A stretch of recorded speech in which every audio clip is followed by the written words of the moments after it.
খুবই মনোযোগ দিবেন।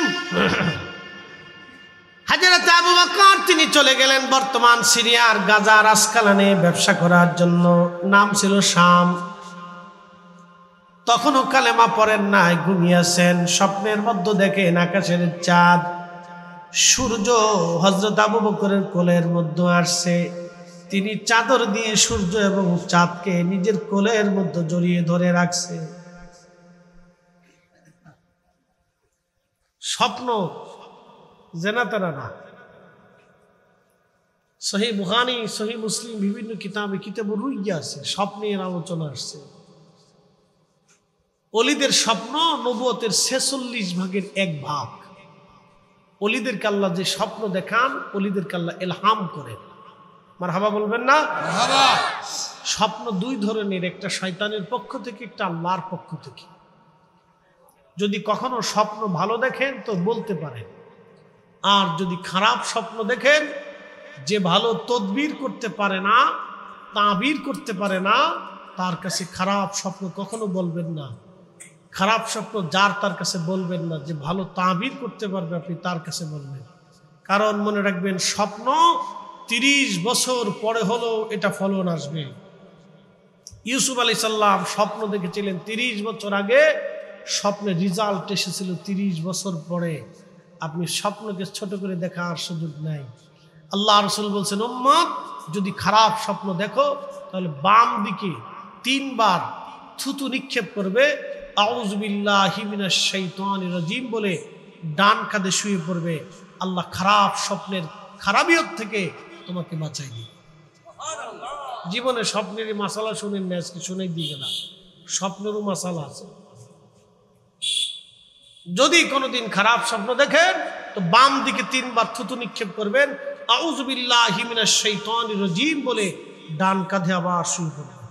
আল্লাহর খারাপ স্বপ্ন থেকে আপনাকে ওই রেজাল্ট থেকে বাঁচিয়ে দিবে। একসাথে বলবেন না সুবহানাল্লাহ। স্বপ্ন, ইউসুফ আলাইহিস সালাম স্বপ্ন, ইউসুফ আলাইহিস সালামের স্বপ্নকে কেন্দ্র করে কোরআন শরীফে সূরা ইউসুফে বিরাট ঘটনা আল্লাহ লেখছেন, স্বপ্নকে কেন্দ্র করে। হযরত আবু বকর স্বপ্ন দেখতেছে আকাশের চাঁদ আর সূর্য কোলের মধ্যে এসে গেল। ব্যাপার কি রে? কোলের মধ্যে আজ আকাশের চাঁদ সূর্য এসে গেল। পাশে একজন খ্রিস্টান পাদ্রী ছিল, ডেকে বললেন, পাদ্রী বলো, আমি কালকে রাত্রিবেলায় স্বপ্ন দেখেছি, স্বপ্নের তাবির কি হতে পারে? পাদ্রী জবাব দিল, আপনার নাম কি? আবু বকর। বললেন, হ্যাঁ আমার নাম আবু বকর। আপনার বাড়ি কি মক্কায়? বলে, হ্যাঁ বাড়ি মক্কায়। আবু বকর রে, আপনাদের দেশে কি একজন নবী আসছে, নাম মুহাম্মদ, বাবার নাম আব্দুল্লাহ, মায়ের নাম আমেনা, বংশ কুরাইশ, বনু হাশেম, আব্দুল্লাহর নসল। একবার জোরে বলা যাবে কি মারহাবা? শ্রেষ্ঠ নবী দিলাম রে, তরিয়ে নিতে রোজ হাসরে, পথ না ভুলি তাই তো দিলে পাক কোরআনের বাণী, খুদা তোমার মেহেরবানি। কষ্ট হচ্ছে? ঘুমাইছে? স্বপ্ন বাস্তব। আবু বকর সিদ্দিক বলতেছেন, পাদ্রী এত খবর তুমি কেমনে জানো? বলে, ওই নবীর সব কথা তাওরাত জবুরে লেখা আছে। একসাথে বলেন আল্লাহু আকবার। আমার রাসূলের প্রশংসা তাওরাতে, জবুরে, ইনজিলে, সহিফায় লাইনে লাইনে লেখা ছিল। আর আমরা ওয়াজ করলে বেদাতি হয়ে যাই। কি কথা কন না কেন? আমরা বেদাতি হয়ে যাই। সাতার বেদাতের ফতোয়ার গোষ্ঠী গিলাই। এই জীবন যতদিন আছে রাসূলের শান গাবো, জীবন যতদিন থাকবে নবীর শান শুনবো। হাত উঁচা করে বলেন ঠিক কিনা?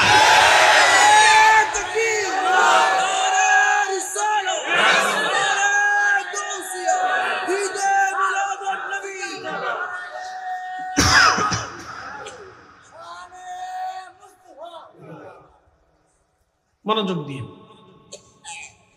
তো বলে আবু বকর তুমি তাড়াতাড়ি দেশে চলে যাও, যাইয়া ও রসুলের কদমে যে কালমা পড়ে মুসলমান হয়ে যাও। আবু বকর তোমার একটা সুসংবাদ আছে, তুমি ওই নবীর প্রথম খলিফা হবা। আর জোরে জোরে জোরে। হযরত আবু বকর সিদ্দিক আর দেরি করেন নাই, সে আসকালাম থেকে গাজা থেকে রওনা দিয়েছে। মক্কা এসে বাড়িতেও ঢুকেন নাই, সরাসরি আমার রসুলের দরবারে চলে গেছে। আল্লাহর নবী মুস্কি মুস্কি হাসেন। আবু বকর বলতেছেন, ইয়া রাসূলুল্লাহ, আপনি আমার একটা মুজেজা দেখান। আমি যে আপনার কালেমা পড়বো, একটা মুজেজা দেখান। নবীজি বললেন, স্বপ্নে সিরিয়ায় থাকতে শামে থাকতে স্বপ্ন দেখছিলেন আকাশের চাঁদ আর সূর্য আপনার কোলে আসছে, পাদ্রী তাবির করে দিয়েছে, এরপরও কি মুজেজা লাগবে?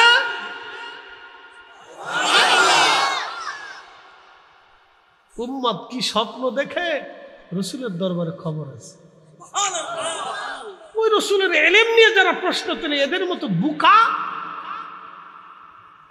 এদের মতো আকলহীন পৃথিবীতে আর কেউ হতে পারে না, ঠিক কিনা? পৃথিবীর সবচেয়ে নিকৃষ্ট বুকা হলো ওরা।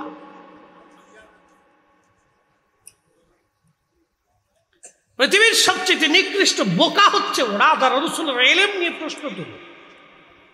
লজ্জা করা উচিত, শরম করা উচিত।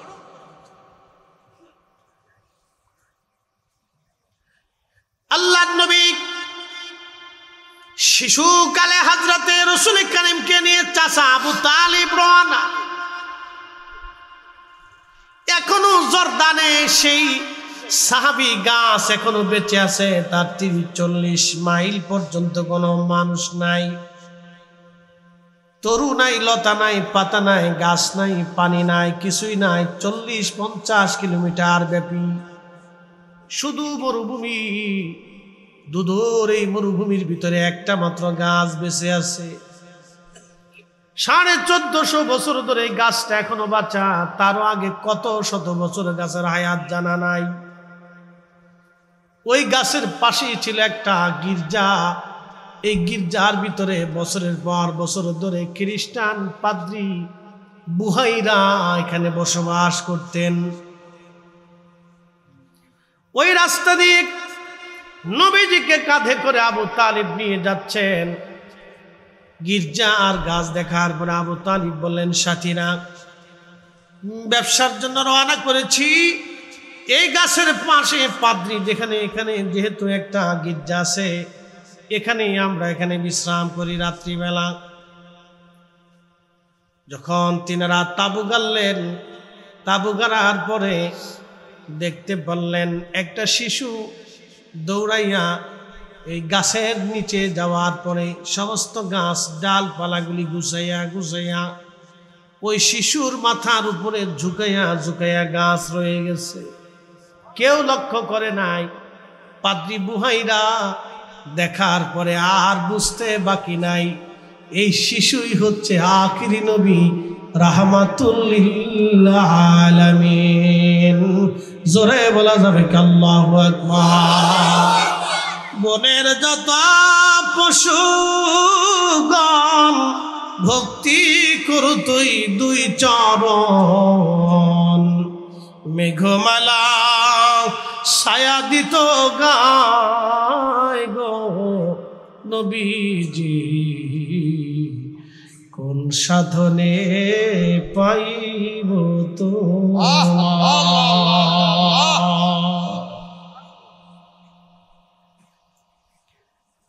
গভীর থেকে বুঝে যাবে না আজ এই ঘটনা, গভীর থেকে বুঝে যাবে না আজ, গভীর থেকে গাছ সৃষ্টি জড় বস্তু। আল্লাহর নবী কাছে যাওয়ার সঙ্গে সঙ্গে গাছে চিনে ফেললো। কি বুঝলেন আপনি? নবী যাওয়ার সঙ্গে সঙ্গে গাছে চিনে ফেললো। সমস্ত ডালপালাগুলি গুছাইয়া গাছ আমার রসুলের মাথা মুবারকের উপর ছায়া দিতে লাগলো। কেউ লক্ষ্য করে নাই, কিন্তু গির্জা থেকে পাদ্রী বুহাইরা দেখতেছে, সর্বনাশ, এমন মেহমান আজ আমি পাইছি হাত ছাড়া করা যাবে না। আল্লাহু আকবার। এই মেহমান আজ হাত ছাড়া করা যাবে না। পাদ্রী বহাইরা চিন্তা করলেন কি করা যায়। খোঁজ নিলেন এই কাফেলার প্রধানকে, বলে আমি, বলে আপনার নাম কি? বলে আবু তালিব। আপনার সাথে ওই যে ছোট্ট বাচ্চা, ওই সুন্দর চেহারা কে? বলে আমার ছেলে, আমার বেটা, আমার সন্তান। আবু তালিব ডাক দেখে আমার সন্তান। পাদ্রী বহাইরা বলল, আবু তালিব রে, এই শিশু মুহাম্মদ আপনার সন্তান হতে পারে না, আপনার বেটা হতে পারে না, কারণ তার বাবার নাম আব্দুল্লাহ। আবু তালিব বলতেছে, পাদ্রী কি করে জানেন? বলে না, আপনি তার চাচা হবেন। তাওরাত জবুরে যেমনে লেখা আমি সেমনেই বলতেছি। কি বুঝলেন? আমার রসুলের পূর্বপুরুষ সহ সবই বৃত্তান্ত তাওরাতে জবুরে লেখা ছিল। আমার রসুলের প্রশংসাও তাওরাতে জবুরে লেখা ছিল। এই জন্য হযরত ঈসা নবী যেখানে ওয়াজ করতে যাইতেন, আল্লাহ নবী বলেন ওয়াবাশারাতু ঈসা রুহুল্লাহ, ঈসা নবী সুসংবাদ দিতেন ওয়াজের ভিতরে। উম্মতকে বলতেন, উম্মতরা রে, আমার পরে একজন নবী আসবে, তোমরা জানো না, তার এই এই এই শান, এই মর্যাদা। ঈসা নবীর মতো ব্যক্তি প্রত্যেক ওয়াজে আমার নবীর শান গাইতো। এই জন্য আমরা সুন্নিরা রাসূল কারীমের শান না গাইলে আমাদের কলিজা ভরে না। এই হাত উঁচু করে বলেন ঠিক কিনা?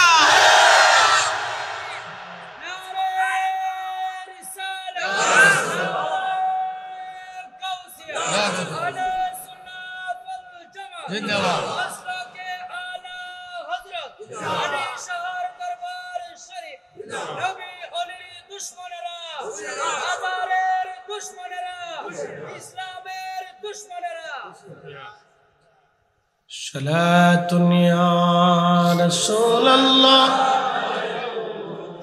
সালামুন ইয়া হাবিবাল্লাহ, সালাতুন ইয়া রাসূলুল্লাহ, সালামুন ইয়া হাবিবাল্লাহ। পাদ্রী বহাইরা বললেন, ও আবু তালিব, আপনার এই কাফেলার ভিতরে যারা আছে সবাইকে কালকে দাওয়াত। আমি চাই একটা বেলা মেহমানদারি করব। আবু তালিব চিন্তা করলেন, ব্যাপার কি? এত বছর ব্যবসা করলাম, কতবার এই কাফেলা এখানে থামাইলাম, কোনোদিন পাদ্রী দাওয়াত দেয় না। আজকে পাদ্রী আমার গির্জায় নিয়ে দাওয়াত দিতে চায়। ও তালিব বললেন, পাদ্রী রে, তোমার দাওয়াতে আমি রাজি হয়ে গেলাম। মুসলমানদের একটা সুন্নত মনে রাখবেন, কেউ দাওয়াত দিলে কবুল করা লাগে। কিন্তু আমাদের দেশে দাওয়াত দিলে খালি পেশাপেশি করে। বিয়ের দাওয়াত, মুসলমানের দাওয়াত, এই দাওয়াতগুলির মধ্যে বেশি রাজনীতি চলে। কি কথা কন নাকি? বিরাট রাজনীতি। অমুকরে দেন, তমুকরে দেন, অমুকরে দেন, তমুকরে দেন। আমি বিয়ে করতে যাবো, চলন নিয়া, অমুকরে দেন, অমুকরে দিলে অমুকে যাবে না, তমুক দিলে তমুক থাকবে না। আমি কই, তোর দাওয়াতের গোষ্ঠী কি লাই, বিয়ে করবো আমি? তো কে গেল না কে গেল, ও ছাতা দেখার টাইম নাই। দাওয়াত দিলাম, আইলে চলো, না আইলে বইয়া দাও। কি কথা কর দেখা? আমি কি দাওয়াতের গোষ্ঠী গেলে বিয়ে করবো? আমি টাকা লইয়া আমি চলন নিয়ে গাড়ি ভাড়া করে লোক লইয়ে যাবো আমার শ্বশুর বাড়ি। যার মন চাইলে আসুক, না চাইলে না আসুক। ও ছাতা দেখার সময় আমার নাই। একবারে কথা ক্লিয়ার করে দিচ্ছি, সব পরে ঠান্ডা হয়ে গেছে। এত রাজনীতি আমার এখানে চলে। দাওয়াত দিছি, মন চাইলে আসেন, মন চলে যান। আমার দায়িত্ব ছিল দাওয়াত দেওয়া। আপনি আসবেন কি আসবেন না সেটা আপনার ইচ্ছা।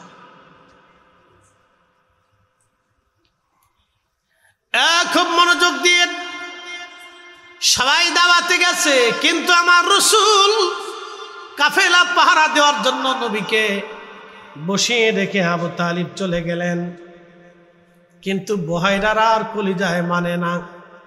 খুব পেরেশান বুহায়রা, যার জন্য আয়োজন করলাম সে দুলহায় আজ আসে নাই। একবার জোরে বলা যাবে কি আল্লাহু আকবার। আমি জানি প্রেমে পাগল সে তো মদিনা, আমি জানি প্রেমে পাগল সে তো মদিনা। প্রেমানলে উড়ে মরি, প্রেমানলে উড়ে মরি ওহে রব্বানা। আমি জানি প্রেমের পাগল সে তো মদিনা। পাদ্রী বাহিরা ডাক দেখা, আবু তালিব সবাইকে আসছে? বলে হ্যাঁ সবাইরে তো নিয়ে আসলাম। বলে না, একজন এখনো বাদ আছে, আপনি তারে নিয়ে আসেন। কারণ বহায়রা যার জন্য আয়োজন করছে আজকে সেই তো নাই। তখন নবীজির চাচা আবু তালিব দৌড়ায় যে আমার নবীকে কোলে করে নিয়ে আসছে। উনি সবসময় রসুলকে কোলে কাঁধে করে নিয়ে ঘুরে বেড়াইতেন, এত ভালোবাসতেন, সন্তানের মতো আদর করতেন। ঘুমাইতে গেলে নবীকে নিয়ে ঘুমাইতেন, কোলে পিঠে করে করে একেবারে বাবার মতো ছায়া দিতেন। এই জন্য চাচারা হলো বাবার মতো, খালারা মার মতো। চাচারা বাবার মতো, খালারা মার মতো।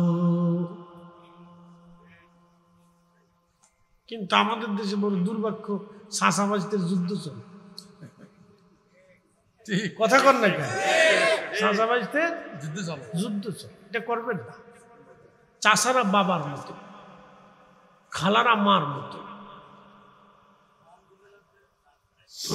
চাচাদেরকে বাবার মতো সম্মান করবে, আর চাচা যারা আছেন ভাতিজাদেরকে সন্তানের মতো আদর করবে, তো হয়ে গেল।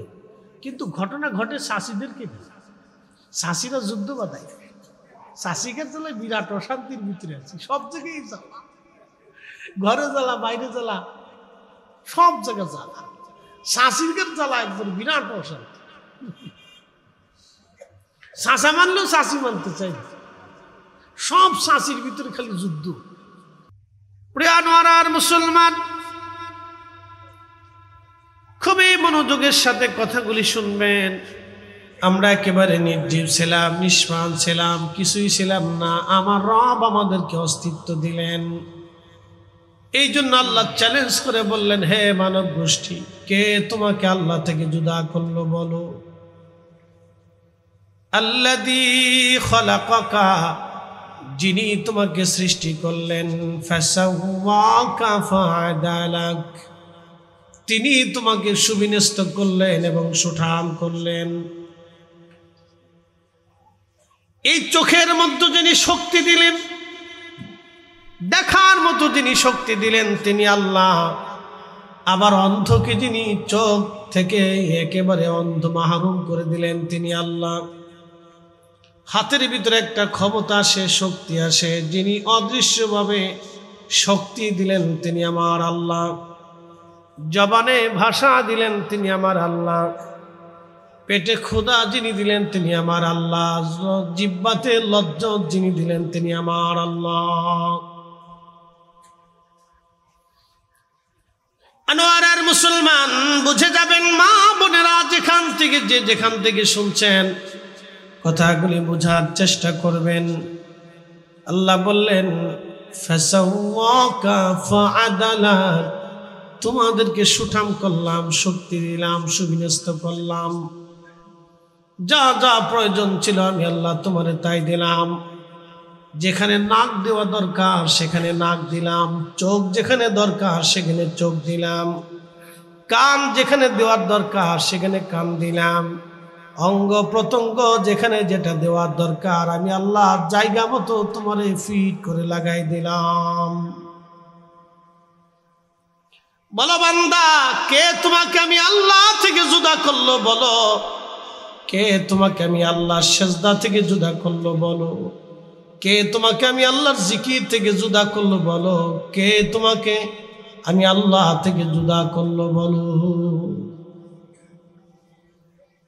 ফি আই সূরাতিন মা শাআ রাক্কাবাক, তিনি যেইভাবে চাইলেন সেইভাবে তোমার সুরত দিলেন।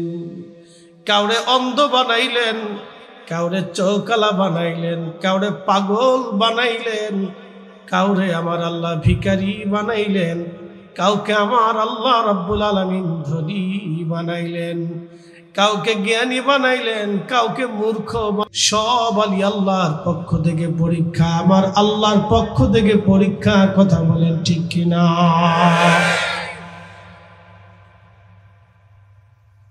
বুঝে যাবেন, খুব মনোযোগের সাথে বুঝেন। আদম আলাইহিস সালামের পৃষ্ঠদেশে আল্লাহ হাত রাখলেন, আদম আলাইহিস সালামের পিঠে আল্লাহর কুদরতি হাত রাখলেন, তো সমস্ত রূহগুলি বের হয়ে আসলো। আমরা আদম নবী দেখলেন একজন অন্ধ,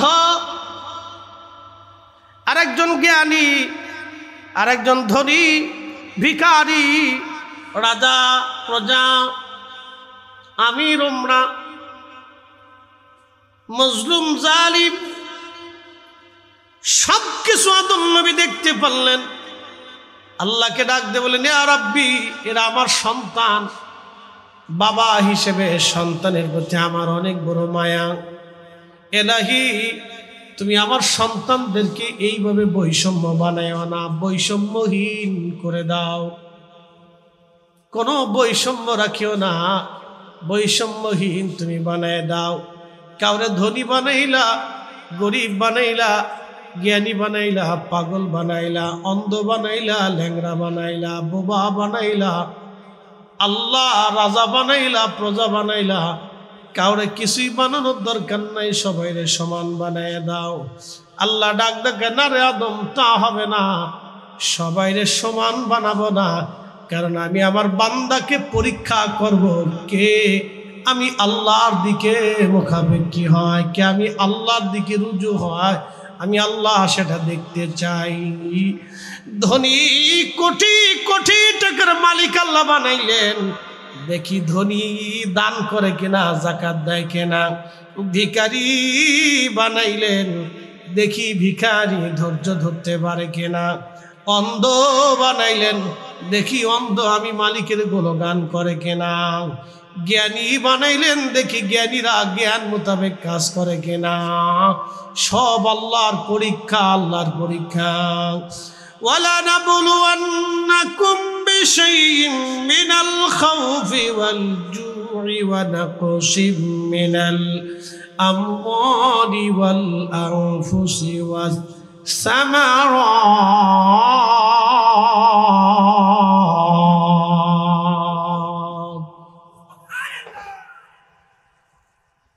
কষ্ট হচ্ছে?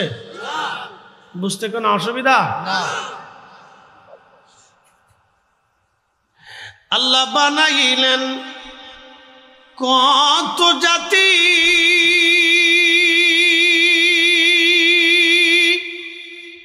হইল না তার প্রেম প্রীতি। অবশেষে মানুষ বানায় প্রেমের কারণে,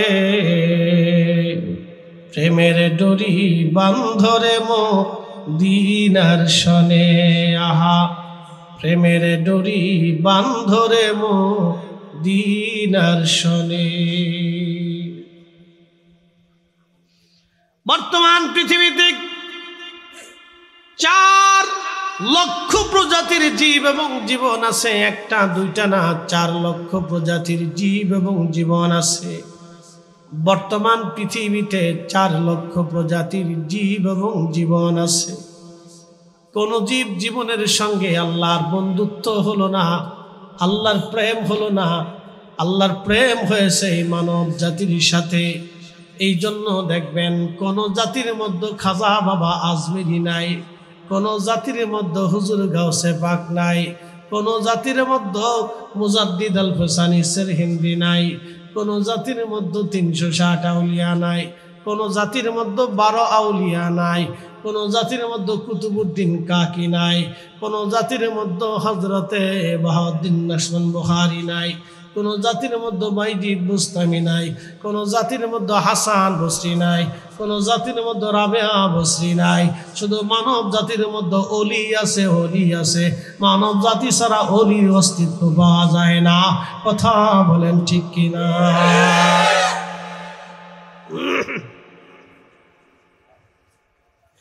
আল্লাহ বানাইলেন কত জাতি, হইল না তার প্রেম প্রীতি, অবশেষে মানুষ বানায় প্রেমের কারণে। প্রেমের ডোরি বান্ধরে মদিনার শনে, হায়রে প্রেমের ডোরি বান্ধরে মদিনার শনে। আল্লাহুম্মা সাল্লি মাশাআল্লাহ, আল্লাহু আকবার।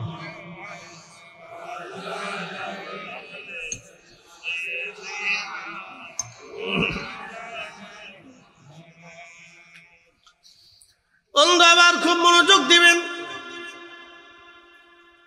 কত সুন্দর করে আল্লাহ মানুষ বানাইলেন, কত অবয়ব দিয়ে মানুষ আল্লাহ বানাইলেন, কত সুন্দর করে আল্লাহ আমাদেরকে বানাইলেন। পৃথিবীতে মানুষের মতো এত সুন্দর কোন সৃষ্টি আল্লাহ বানান নাই। আল্লাহ বলে লাকাদ খালাকনাল ইনসানা ফি আহসানি তাকওয়িম। আমি মানুষকে সুন্দর অবয়ব দিয়ে বানাইলাম, চমৎকার সৌন্দর্য দিয়ে আমি মানুষ বানাইছি। এই মানুষ আমাকে সেজদা দিবে, এই মানুষ আমি আল্লাহর জিকির করবে, এই মানুষ আমি আল্লাহর গুণকীর্তন করবে। আল্লাহ মানব জাতি বানানোর আগে ফেরেশতাদেরকে ডাক দিলেন, এ ফেরেশতারা, ইন্নী জাইলুন ফিল আরদি খলিফা। পৃথিবীতে আমি আল্লাহ খলিফা পাঠাবো। ফেরেশতারা বলল, ও রব, এমন খলিফাকে আপনি দুনিয়াতে পাঠাবেন? আতাজালু ফিহা, তারা ওই দুনিয়ার ভিতরে যাইয়া মাইয়ুফসিদু, ফ্যাসাদ বাঁধাবে, মারামারি করবে, কাটাকাটি করবে, দাঙ্গা হাঙ্গামা করবে, ওয়াসফিকুদ দিমা, তারা রক্তপাত করবে। আল্লাহর ফেরেশতারা কিন্তু বলে না, আল্লাহ তারা নামাজ পড়বে না, রোজা রাখবে না, যাকাত দিবে না, হজ করবে না, এই কথা বলে নাই। বলছে মাইয়াসফিকুদ দিমা, তারা রক্তপাত করবে এবং তারা ফ্যাসাদ বাঁধাবে, অশান্তি বিশৃঙ্খলা করবে। পৃথিবীর ভিতরে তারা অশান্তি বাঁধাবে, বিশৃঙ্খলা করবে, মারামারি দাঙ্গা হাঙ্গামা বাঁধাবে। এই জাতিকে তুমি পৃথিবীতে পাঠাবা। রব্বুল আলামিন ওয়া নাহনু, আমরাই তো নুসাব্বিহ, তোমার তাসবিহ দরকার হয় আমরাই করি, বিহামদিকা, হাম তো আমরাই করি, ওয়া নুকাদ্দিসু লাক, পবিত্রতা আমরাই বর্ণনা করি। আল্লাহ জবাব দিলেন, ক্বালা ইন্নী আলামু মা লা তা'লামুন, আমি যা জানি তোমরা তা জানো না। কারণ আমার রব জানে এই মানব জাতির ভিতরেই আল্লাহ তার পেয়ারা হাবিব রে দুনিয়াতে পাঠাবে। কথা কন্যা কেন ঠিক কিনা? এ মানব জাতির ভিতরে আল্লাহ তার রাসূল পাঠাবে, এটা ফেরেশতারা জানতো না। এই মানব জাতির ভিতরে রাসূল আসবে, ফেরেশতারা জানতো না। এই মানুষের সাথে আল্লাহর প্রেম হবে, ফেরেশতারা জানতো না। এই মানুষের সাথে আল্লাহর প্রেম হবে, ফেরেশতারা জানতো না। এই মানব জাতির ভিতরে আল্লাহ আখিরি নবী পাঠাবে, ফেরেশতারা জানতো না। সেই জন্য আমার আল্লাহ এই মানব জাতির ভিতরে রহমতের নবী আল্লাহ পাঠাইলেন। আমার দেশে একদল ভাইরা ব্যাখ্যা করে নবী মাটির মানুষ বিধায় নবীর দাম বাড়ছে, নাউজুবিল্লাহ। মাটির মানুষের জন্য নবীর দাম বাড়ে নাই, নবীকে মাটির মানুষের ভিতরে পাঠানোর জন্য এই মানব জাতির দাম বাড়ছে। কথা কোন ঠিক কিনা? নবীর কারণে আমাদের দাম বাড়ছে। মাটির মানুষের কারণে রসুলের দাম বাড়ে নাই, নবীর কারণে আমাদের মর্যাদা বাড়ছে। সূত্রে ভুল করছে, ওরা বুঝে নাই।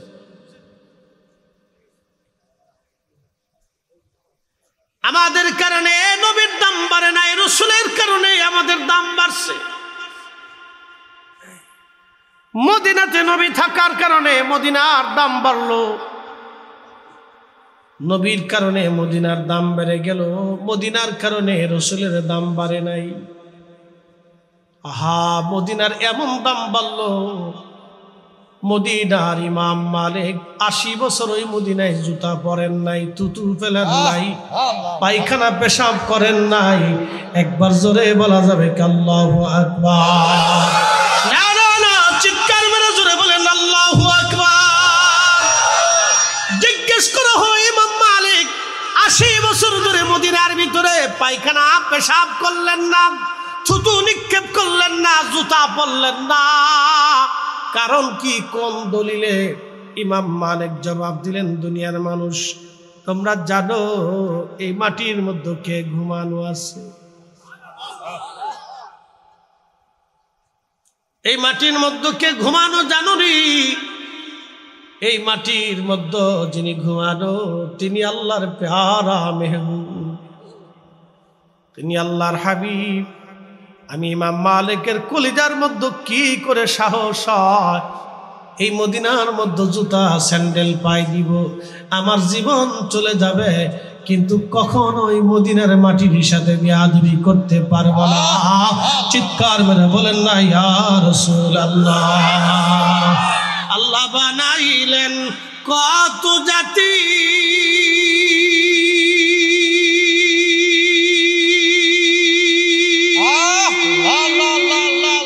হইল না তোর প্রেম প্রীতি, অবশেষে মানুষ বানায় প্রেমের কারণে। প্রেমের ডুরি বান্দরে মদিনার শনে, হায় রে প্রেমের ডুরি বান্দরে মদিনার শনে। সালাতুন ইয়া রাসূলুল্লাহ, সালামুন ইয়া হাবিবাল্লাহ, আহা সালাতুন ইয়া রাসূলুল্লাহ।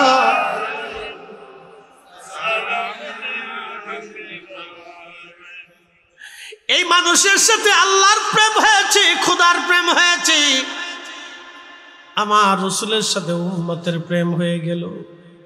যে উম্মত নবীর সাথে প্রেম করলো ওই উম্মত কপালওয়ালা উম্মত, বুলন্দ নসিবওয়ালা উম্মত। ওই উম্মত দুনিয়াও জয় করলো, আখিরাতেও জয় করলো। আল্লামা ডক্টর ইকবাল এই জন্য লিখেছেন, মগজ করা রুহে ঈমান জানে দিন, হাসতে হবে রহমাতুল লিল আলামিন। কোরআনের মগজ বলো রে, ঈমানের রুহু বলো রে, ধর্মের প্রাণ বলো রে, আমার রসুলের মোহাব্বত ছাড়া কোরআনের কোনো সারমর্ম হতে পারে না। আমার নবীর মোহাব্বত ছাড়া কোরআনের তাফসীর হতে পারে না। যারা কোরআনের তাফসীরের কথা বলে রসুলের ইজ্জতের চাদর ধরে টানাটানি করে, আমার নবীর শান ছোট ছোট করে দেখে, তারা অন্তত মুফাসসিরে কোরআন হতে পারে না। সব শয়তানের দালাল। হাত উঁচা করে বলে ঠিক কিনা? ও কিসের মুফাসসির? আজারে বাজারে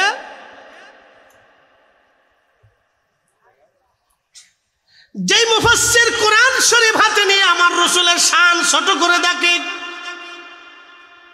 আমার নবীর মহান ইজ্জতের চাদর ধরে, নবীর সম্মানকে ছোট করে দেখি, ও মুফাসসির কোরআন না। কথা কন না কেন? পৃথিবীর কোন মুফাসসির আমার রসুলের ইজ্জতের চাদরে হাত দেয় নাই। পৃথিবীর কোন মুহাদ্দিস আমার নবীর ইজ্জতের চাদরে হাত দেন নাই। পৃথিবীর কোন মুফতি আবার রসুলের ইজ্জতের চাদরে হাত দেন নাই। তারা জানতেন রসুলের কারিমের শান ছোট করে বলে দিয়ে আখিরাত আমরা বরবাদ করতে পারবো না। কারণ তারা বড় বড় বিজ্ঞ উলামা ফুদালা ছিলেন। ইমামুল আজম আবু হানিফা 7 দিন পর্যন্ত মদিনাতে থাকলেন। 7 দিন পরে বিদায় হয়ে আসবেন। ইমাম মালিক তখন মদিনার ইমাম। কত বড় বড় ইমাম দেখেন, তারা লক্ষ লক্ষ হাদিসের হাফেজ ছিলেন। আহারে কত বড় আশিক ইমাম মালিক, 80 বছর মদিনায় জুতা স্যান্ডেল পরেন না, এত বড় ইমাম। মালিক ডাক দিয়ে বলতেছে, ইমামুল আজম ডাক দিয়ে বলেন, ইমাম মালিক বিদায় দেন, আপনার মদিনা থেকে আমি চলে যাচ্ছি। বলল, হুজুর কত মানুষ মদিনা এসে থাকতে চায়, আপনি ইমাম আজম মদিনা থেকে চলে যেতে চান, কারণ কি? বলে, ভাইরে আমি তো একজন মানুষ, বেঁচে থাকাটা আমার জন্য কষ্টকর হচ্ছে। বলে, হুজুর মদিনাতে আপনার কিসের কষ্ট বলেন? বলে, আজকে 7 দিন হলো আমি পায়খানা পেশাব করি না। একসাথে বলেন আল্লাহু আকবার। বলে, হুজুর 7 দিন হলো পায়খানা পেশাব আপনি কেন করেন না? বলে, ইমাম মালিক রে, তোমার যে রোগে ধরছে আমার একই রোগে ধরছে। ইমাম মালিক, তুমি তো জানো যে মাটির মধ্যে রসুল ঘুমায়, ওই মাটির মধ্যে আমি কি করে পায়খানা পেশাব করি বলো? আপনি আদব দেখছেন, শানের সালাতে তাজিম দেখছেন, আর আমার দেশের ভাই সাহেবরা দলিল খুঁজে, আর আমরা খালি বেদাতি বেদাতি বলে শিক্ষের প্রার্থী গলা শুকেই ফেলছে। একবার কি কথা কর না কেন? শিক্ষের প্রার্থী গলা শুকেই ফেলছে, খালি চা খাওয়া লাগে গলা ভিজেই। তো বেদাতি বেদাতি বেদাতি বলতে বলতে বলতে বলে শিক্ষার প্রার্থী গলা শুকিয়ে ফেলছে। ইমাম আজম আবু হানিফা রাহমাতুল্লাহ আলাইহি ডাক দিয়ে বলেন, ইমাম মালিক মদিনাতে থাকার আর সুযোগ আমার নাই। 7 দিন হলো মদিনার মাটির ভিতরে আমি পায়খানা পেশাব সারি না। বলে, হুজুর তাহলে আপনি খান কি, কি খেয়ে বেঁচে আছেন? বলে, 7 দিনে মাত্র 60টা খেজুর দানা খেয়ে বেঁচে আছি আমি। 7 দিনে মাত্র 60টা খেজুর দানা খেয়ে খেয়ে বেঁচে আছি। বলে, আর কি খান? তৃষ্ণা কেমনে নিবারণ করেন? বলে, এই পানিগুলি হাতের মধ্যে নিয়ে আর্দ্রতা নিয়ে চেটে চেটে কোন রকম জিহ্বাটাকে ভিজায় রেখে কলিজা ঠান্ডা করে রাখছি, পেশাব যাতে না আসে। আজকে 7 দিন আমি পায়খানা পেশাব করি না, বেশি দিন থাকলে আবার বাঁচা সম্ভব হবে না। বিদায় দাও রে ইমাম মালিক, মদিনা থেকে বিদায় হয়ে যাচ্ছি। আহা, আমি আর থাকতে পারলাম না, কষ্ট হচ্ছে।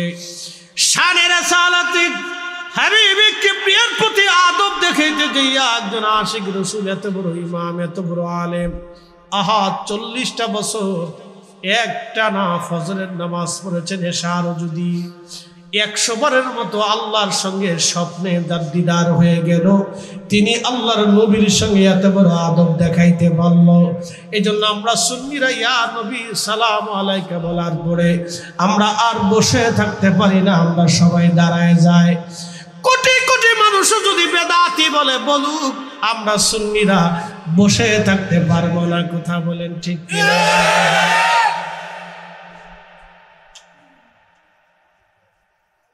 বসে থাকা আমাদের পক্ষে সম্ভব না। কোটি কোটি মানুষ যদি বেদাতি বলে বলুক, বসে থাকার সুযোগ আমাদের নাই, আমরা বসতে পারবো না, বসার সুযোগ আমাদের নাই। সবকিছু শুধু দলিল দিয়ে হয় না, বিবেক দিয়ে বোঝা লাগে।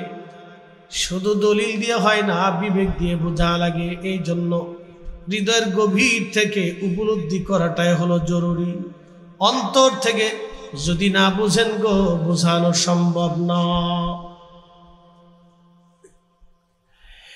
আল্লাহ রাব্বুল আলামিন ডাক দে বলে, রে বান্দা, তোমার সুন্দর অবয়ব দিয়ে বানাইলাম। এই মানুষ আল্লাহ বানাইলেন প্রেম করার জন্যে। এই মানুষের ভিতরে অলির জন্ম হয়, গাউসের জন্ম হয়, কুতুবের জন্ম হয়। ফেরেশতারা আপত্তি করল, কিন্তু আপনারা আজ মাহফিলের মধ্যে বসে আছেন, এই বসে থাকার জন্যে আল্লাহ আমাদের উপরে এতটা খুশি হয়ে গেছেন। আল্লাহ নবী সাহাবী আবু সাঈদ খুদরি বলেন, কোন এক সাহাবীদের মজলিসের পাশ দিয়ে নবী যাচ্ছিলেন।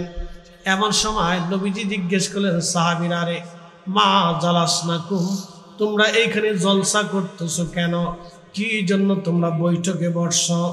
দলবদ্ধভাবে তোমরা বসে বসে কি করো? সাহাবীরা বলে নাদু আল্লাহি ওয়া নাহমাদুহু, আমরা আল্লাহর জিকির করি এবং আল্লাহর হাম করি।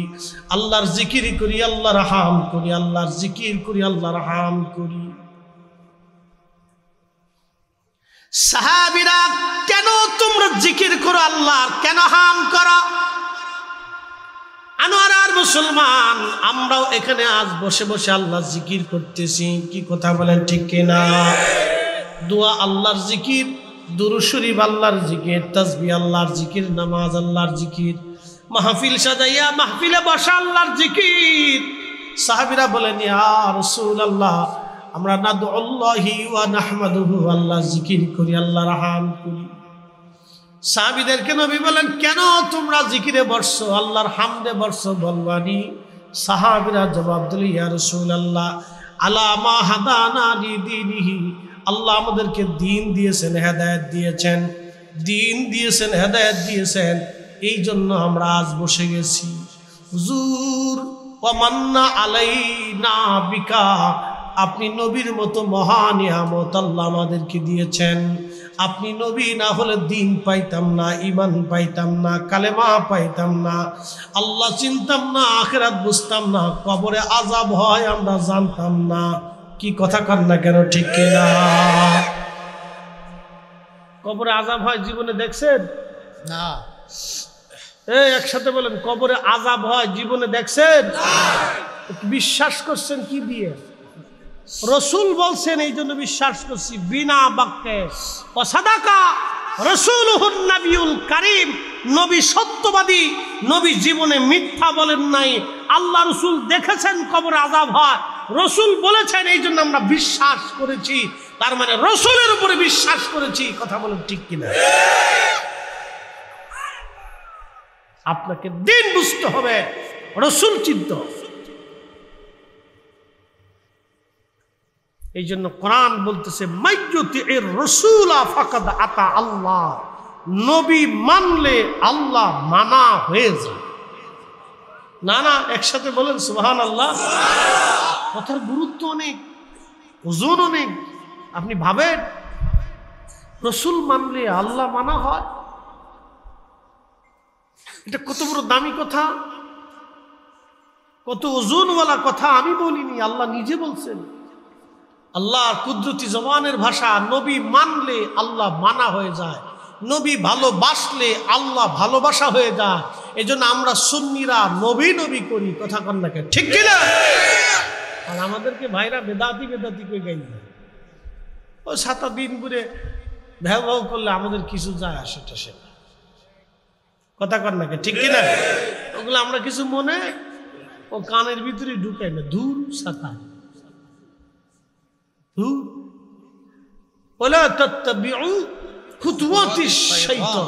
আমরা শয়তানের ইত্তেবা করব না, শয়তানের ইত্তেবা করব না।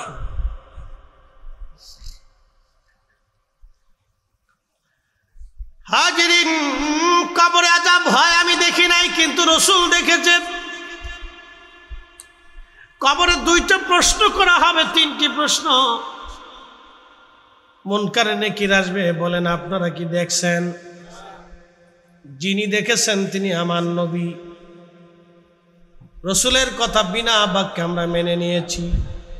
আচ্ছা বলেন, কোরআন শরীফ যে আল্লাহ পাঠাইলেন, সাহাবীরা কি দেখছে?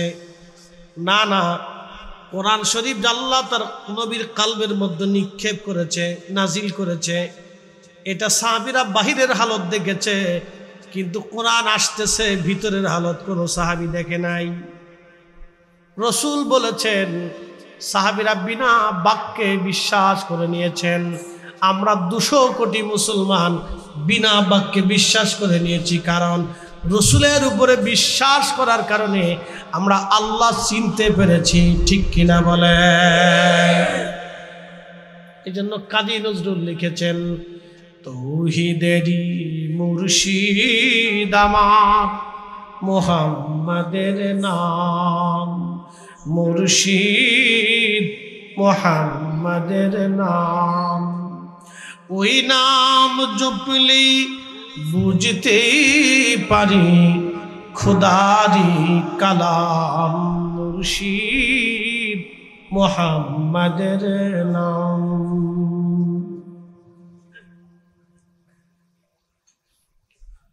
নবী মানা আল্লাহ মানা, নবী মানা আল্লাহ মানা। রাসূল বললেন সাহাবীরা শোনো আল্লাহ এক। সাহাবীরা বিনা বাক্যে মেনে নিলেন আল্লাহ এক। নবী বললেন সাহাবীরা মানো তোমার দুই কাঁধে ফেরেশতা আছে। সাহাবীরা বিনা বাক্যে মেনে নিলেন। কিরামান কাতিবিনা ইয়ালামুনা মা তাফআলুন। একবার জোরে বলা যাবে কি আল্লাহু আকবার। এ বান্দা তুমি যা কিছু করো না কেন কিরামান কাতিবিন সব জানে, কিরামান কাতিবিন সব জানে। দুই কাঁধে দুইজন ফেরেশতা, জীবনেও কোনোদিন দেখা সাক্ষাৎ হলো না। রাসূল বলেছেন আমরা বিনা বাক্যে মেনে নিয়েছি।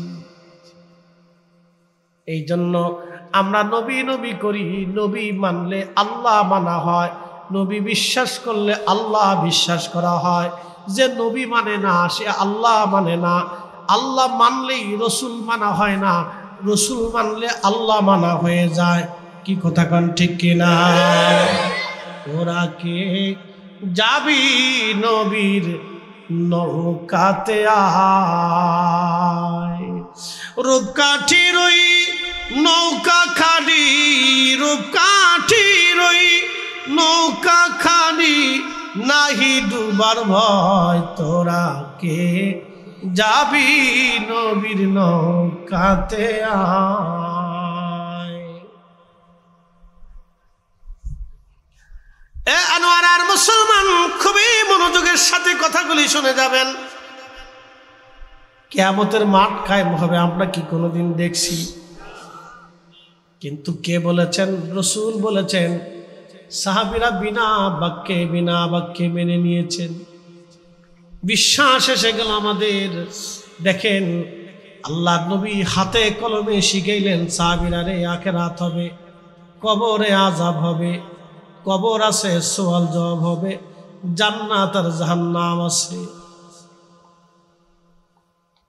মৃত্যু হবে, আজরাইল আসবে। আমার কাছে কোরআন নাজিল হয়। সাহাবীদেরকে নবীজি বললেন, সাহাবীরা বিশ্বাস করে নিলেন। আহা, কেন বিশ্বাস করলেন? এর পিছনেও কারণ আছে। কারণ জীবনে কোনোদিন আল্লাহর নবী ভুলেও একটা মিথ্যা কোনোদিন বলেন নাই। একবারে জোরে বলা যাবে কি আল্লাহু আকবার।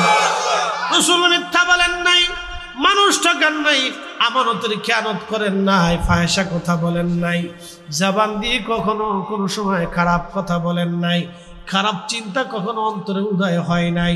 আল্লাহর নবী কোনোদিন চুল পরিমাণ ডান বাম হরেন নাই, একটু খাতা ভুল নবীর জীবনে হয় নাই। এই জন্য সাহাবীরা বিনা বাক্যে বিনা দলিলে রসুল মানতেন। নবী মানলে আল্লাহ মানা হয়, নবী তাজিম করলে আল্লাহ তাজিম করা হয়, নবীর জন্য জীবন দিলে আল্লাহর জন্য জীবন দেওয়া হয়, নবীর দল হলে আল্লাহর দল হয়ে যায়। এই জন্য কবরে নামানোর সময় বলা হয় বিসমিল্লাহি ওয়া আলা মিল্লাতি রাসূলিল্লাহ। তোমার নবীর দলে কবরে নামানো হলো, নবীর দলে কবরে নামানো হলো, নবীর দলে কবরে নামানো হলো। একবার জোরে বলা যাবে কি মারহাবা। নারে তাকবীর, নারে রিসালাত, নারে গাউসিয়া, আহলে সুন্নাত ওয়াল জামাত, আল্লামা ফরিদি সাহেব। বলেন সুন্নিরা হক না বেহক? একসাথে হাত উঁচু করে বলো হক না বেহক? আমরা ঠিক আছি? জোরে বলেন ঠিক আছি, কোনো ভয় নাই। কথা কোন ঠিক কিনা? আমরা রসুলের দল। কার দল? রসুলের দল। নবীর দল হইলে আল্লাহর দল অটোমেটিক হয়ে যায়। আল্লাহ বলছেন আমার রসুলের দল। বুঝে যাবেন সূত্র একেবারে সহজ। আবু বকর সিদ্দিক রাদিয়াল্লাহু আনহু তিনি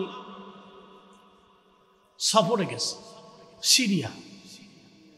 বর্তমান ওই যে গাজা, আচ্ছা আপনাদেরকে আজকে ছোট্ট একটি ইতিহাস জানাই। গাজার আগে নাম ছিল আসকালান। গাজাটা দেখবেন সমুদ্র কিনারবর্তী এলাকা, অর্থাৎ সাগরের পার্শ্ববর্তী এলাকা, যেমন আপনাদের কক্সবাজার, এরপরে এই আনোয়ারা, এরপরে সমুদ্র পার্শ্ববর্তী এলাকা, এই টোটাল ধরেন এই বাঁশখালী দ্বীপ, মহেশখালী দ্বীপ, পেকুয়া দ্বীপ, এই ওরা একটা সমুদ্রবর্তী এই সাইট একটা বড় এলাকা, এই ধরনের একটা গাজাটা এরকম একটা এলাকা। এই সমুদ্র ভিত্তিক তখন ব্যবসা বাণিজ্য ছিল। তখন এই ফিলিস্তিন, সিরিয়া, লেবানন, এরপরে আপনার জর্দান, এই বিরাট অংশটাকে আগে বলা হতো শাম। এই শামের মূল ব্যবসায়িক সেন্টার ছিল বর্তমানের গাজা। এখানে হযরত সুলাইমান আলাইহিস সালামের রাজ দরবার ছিল, বিরাট বড় প্রাসাদ ছিল। এই বাইতুল আকসাকে কেন্দ্র করে এই আশেপাশে বিরাট বড় রাজদরবার ছিল। এখানে ইনি সমুদ্র, স্থল, জলচর, জীব, পক্ষী, বাতাস, তাম পৃথিবী তিনি শাসন করতেন। তাম পৃথিবী, মানব জাতি, জিন জাতি, দুইটা জাতিকে উনি শাসন করতেন। পৃথিবীর প্রত্যেকটা ইঞ্চি ইঞ্চি জমিনের বাদশাহী আল্লাহ তাকে দিয়েছেন। ওনার একটা তখ্ত ছিল, সিংহাসন ছিল, এই চেয়ারের মতো না। তখ্তটা এত বিরাট ছিল যে লক্ষ লক্ষ সৈন্য, হাতি, ঘোড়া, অস্ত্র, খাবার দাবার সব ওই তখ্তের মধ্যে নিতে পারতেন। বাতাসকে বলতেন, বাতাস এই তখ্ত উড়াও। তেল লাগতো না, মোবাইল লাগতো না, ইঞ্জিন লাগতো না, কিচ্ছু লাগতো না। বাতাস ওই তখ্তটা উঠাইয়া উড়াইয়া উড়াইয়া উনি যেখানে যাইতেন ওই আল্লাহর নবী সুলাইমান আলাইহিস সালামের তখ্ত সহ সৈন্য সামন্ত সহ লোক লস্কর সহ এখানে চলে যেতেন। তেলের গাড়ি তেলে চলে,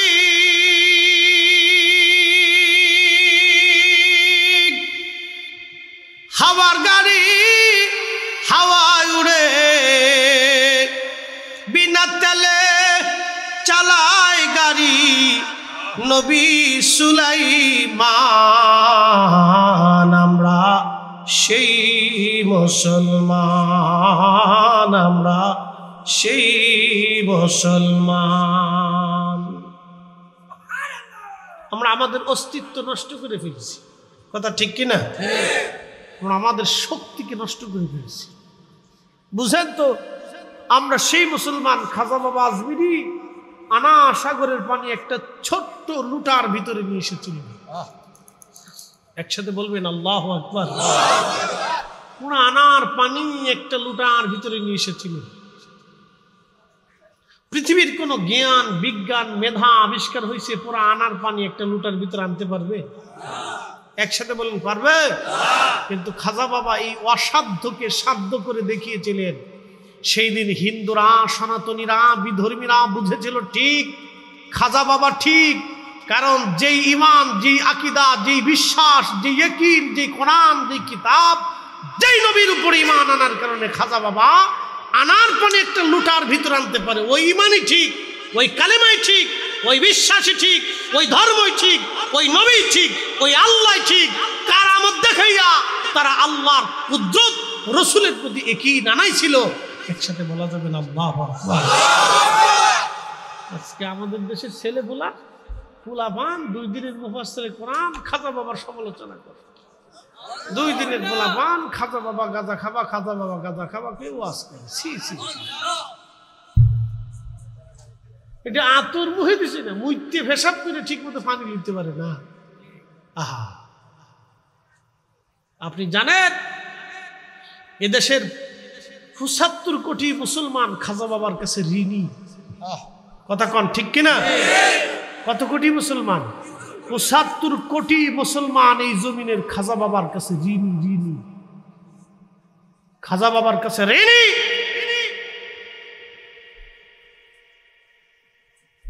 উনি না হলে মুসলমানের অস্তিত্বই তো খুঁজে পেতেন না। খাজা বাবার কাছে রেডি এদেশের কোটি কোটি মুসলমান। ওনাদের কথা প্রশংসা করলে অনেকের শরীরে চুলকায়, শরীর খারাপ করে, সব বেদাতি ওয়াজ। এই বেটা, আউলে ইকরামের জমিনে আউলে ইকরামের কথাই চলবে, কথা বলেন ঠিক কিনা? প্রত্যেকটা ওলির কাছে আমরা ঋণী, প্রত্যেক ওলির কাছে আমরা ঋণী, কথা কোন ঠিক কিনা? আমরা সবাই ঋণী। ওনার ঋণ আমরা কোনোদিন শোধ করতে পারবো না, কখনোই সম্ভব না। খুবই মনোযোগ দিবেন। হযরত আবু বকর তিনি চলে গেলেন বর্তমান সিরিয়ার গাজার আসকালানে ব্যবসা করার জন্য। নাম ছিল শাম। তখনও কালেমা পড়েন নাই, ঘুমিয়েছেন। স্বপ্নের মধ্যে দেখেন আকাশের চাঁদ, সূর্য হযরত আবু বকরের কোলের মধ্যে আসছে। তিনি চাদর দিয়ে সূর্য এবং চাঁদকে নিজের কোলের মধ্যে জড়িয়ে ধরে রাখছে। স্বপ্ন জেনাতারা না। সহিহ বুখারী, সহিহ মুসলিম, বিভিন্ন কিতাবে রুইয়া আছে, স্বপ্নের আলোচনা আসছে। ওলিদের স্বপ্ন নবুয়তের 46 ভাগের 1 ভাগ। ওলিদেরকে আল্লাহ যে স্বপ্ন দেখান, ওলিদেরকে আল্লাহ ইলহাম করেন। মারহাবা বলবেন না? মারহাবা। স্বপ্ন 2 ধরনের, একটা শয়তানের পক্ষ থেকে, একটা আল্লাহর পক্ষ থেকে। যদি কখনো স্বপ্ন ভালো দেখেন তো বলতে পারেন, আর যদি খারাপ স্বপ্ন দেখেন, যে ভালো তদবির করতে পারে না, তাবির করতে পারে না, তার কাছে খারাপ স্বপ্ন কখনো বলবেন না। খারাপ স্বপ্ন যার তার কাছে বলবেন না। যে ভালো তাবির করতে পারবে আপনি তার কাছে বলবেন। কারণ মনে রাখবেন, স্বপ্ন 30 বছর পরে হলেও এটা ফলন আসবে। ইউসুফ আলাইহিস সালাম স্বপ্ন দেখেছিলেন 30 বছর আগে, স্বপ্নের রেজাল্ট এসেছিল 30 বছর পরে। আপনি স্বপ্নকে ছোট করে দেখার সুযোগ নাই। আল্লাহ রাসূল বলছেন, উম্মত যদি খারাপ স্বপ্ন দেখো তাহলে বাম দিকে 3 বার থুতু নিক্ষেপ করবে, আউযু বিল্লাহি মিনাশ শাইতানির রাজিম বলে ডান কাঁধে শুয়ে পড়বে। আল্লাহ খারাপ স্বপ্নের খারাপিয়ত থেকে তোমাকে বাঁচাই দিবে। জীবনে স্বপ্নেরই মাসালা শুনেন না, আজকে শুনেই দিয়ে গেলাম। স্বপ্নেরও মাসালা আছে। যদি কোনোদিন খারাপ স্বপ্ন দেখেন তো বাম দিকে 3 বার থুতু নিক্ষেপ করবেন, আউযু বিল্লাহি মিনাশ শাইতানির রাজিম বলে ডান কাঁধে আবার শুয়ে পড়বেন। আল্লাহর খারাপ স্বপ্ন থেকে আপনাকে ওই রেজাল্ট থেকে বাঁচিয়ে দিবে। একসাথে বলবেন না সুবহানাল্লাহ। স্বপ্ন, ইউসুফ আলাইহিস সালাম স্বপ্ন, ইউসুফ আলাইহিস সালামের স্বপ্নকে কেন্দ্র করে কোরআন শরীফে সূরা ইউসুফে বিরাট ঘটনা আল্লাহ লেখছেন, স্বপ্নকে কেন্দ্র করে। হযরত আবু বকর স্বপ্ন দেখতেছে আকাশের চাঁদ আর সূর্য কোলের মধ্যে এসে গেল। ব্যাপার কি রে? কোলের মধ্যে আজ আকাশের চাঁদ সূর্য এসে গেল। পাশে একজন খ্রিস্টান পাদ্রী ছিল, ডেকে বললেন, পাদ্রী বলো, আমি কালকে রাত্রিবেলায় স্বপ্ন দেখেছি, স্বপ্নের তাবির কি হতে পারে? পাদ্রী জবাব দিল, আপনার নাম কি? আবু বকর। বললেন, হ্যাঁ আমার নাম আবু বকর। আপনার বাড়ি কি মক্কায়? বলে, হ্যাঁ বাড়ি মক্কায়। আবু বকর রে, আপনাদের দেশে কি একজন নবী আসছে, নাম মুহাম্মদ, বাবার নাম আব্দুল্লাহ, মায়ের নাম আমেনা, বংশ কুরাইশ, বনু হাশেম, আব্দুল্লাহর নসল। একবার জোরে বলা যাবে কি মারহাবা? শ্রেষ্ঠ নবী দিলাম রে তরিয়ে নিতে রোজ হাসরে, পথ না ভুলি তাই তো দিলে পাক কোরআনের বাণী, খুদা তোমার মেহেরবানি। কষ্ট হচ্ছে? ঘুমাইছে? স্বপ্ন বাস্তব। আবু বকর সিদ্দিক বলতেছেন, পাদ্রী এত খবর তুমি কেমনে জানো? বলে ওই নবীর সব কথা তাওরাত জবুরে লেখা আছে। একসাথে বলেন আল্লাহু আকবার। আমার রাসূলের প্রশংসা তাওরাতে জবুরে ইনজিলে সহিফায় সহিফায় লাইনে লাইনে লেখা ছিল। আর আমরা ওয়াজ করলে বেদাতি হয়ে যাই। কি কথা কন না কেন? আমরা বেদাতি হয়ে যাই। সাতার বেদাতের ফতোয়ার গোষ্ঠী কিলাই। এই জীবন যতদিন আছে রাসূলের শান গাবো, জীবন যতদিন থাকবে নবীর শান শুনবো। হাত উঁচা করে বলেন ঠিক কিনা?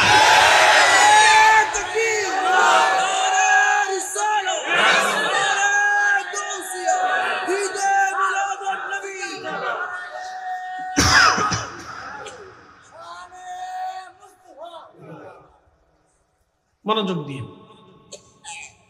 তো বলে আবু বকর তুমি তাড়াতাড়ি দেশে চলে যাও, যাইয়া ও রসুলের কদমে যে কালমা পড়ে মুসলমান হয়ে যাও।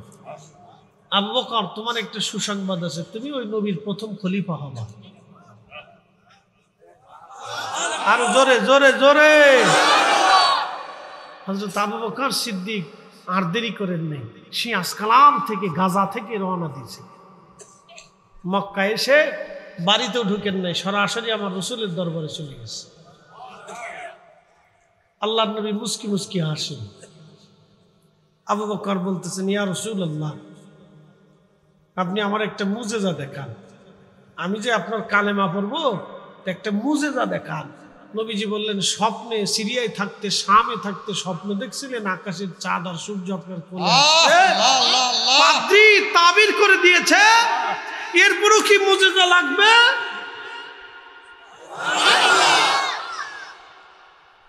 উম্মত কি স্বপ্ন দেখে রসুলের দরবারে খবর আছে। ওই রসুলের ইলম নিয়ে যারা প্রশ্ন তোলে এদের মতো বুকা, এদের মতো আকলহীন পৃথিবীতে আর কেউ হতে পারে না, ঠিক কিনা? পৃথিবীর সবচেয়ে নিকৃষ্ট বুকা হলো ওরা।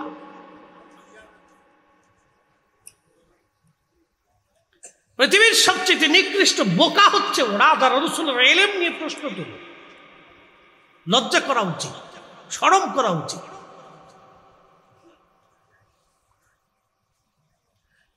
আল্লাহর নবী শিশুকালে হযরতে রাসূল কারীমকে নিয়ে চাচা আবু তালিব রওনা। এখনো জর্দানে সেই সাহাবী গাছ এখনো বেঁচে আছে, তার 30-40 মাইল পর্যন্ত কোনো মানুষ নাই, তরু নাই, লতা নাই, পাতা নাই, গাছ নাই, পানি নাই, কিছুই নাই। 40-50 কিলোমিটার ব্যাপী শুধু মরুভূমি। দুধুর এই মরুভূমির ভিতরে একটা মাত্র গাছ বেঁচে আছে। 1450 বছর ধরে এই গাছটা এখনো বাঁচা। তারও আগে কত শত বছর গাছের হায়াত জানা নাই। ওই গাছের পাশেই ছিল একটা গির্জা। এই গির্জার ভিতরে বছরের পর বছর ধরে খ্রিস্টান পাদ্রী বুহাইরা এখানে বসবাস করতেন। ওই রাস্তা দিয়ে নবীজিকে কাঁধে করে আবু তালিব নিয়ে যাচ্ছেন। গির্জা আর গাছ দেখার পরে আবু তালিব বললেন সাথীরা, ব্যবসার জন্য রওনা করেছি। এই গাছের পাশে পাদ্রী যেখানে, এখানে যেহেতু একটা গির্জা আছে, এখানে আমরা এখানে বিশ্রাম করি রাত্রিবেলা। যখন তিনারা তাবু গাড়লেন, তাবু গাড়ার পরে দেখতে পারলেন একটা শিশু দৌড়াইয়া এই গাছের নিচে যাওয়ার পরে সমস্ত গাছ ডালপালাগুলি গুছাইয়া গুছাইয়া ওই শিশুর মাথার উপরে ঝুঁকাইয়া ঝুঁকাইয়া গাছ রয়ে গেছে। কেউ লক্ষ্য করে নাই। পাদ্রী বুহাইরা দেখার পরে আর বুঝতে বাকি নাই এই শিশুই হচ্ছে আখিরি নবী রাহমাতুল লিল আলামিন। জোরে বলা যাবে কি আল্লাহু আকবার। বনের যত পশুগণ ভক্তি করু তুই দুই চরণ, মেঘমালা ছায়া দিত গায় গো নবীজি, কোন সাধনে পাইব তো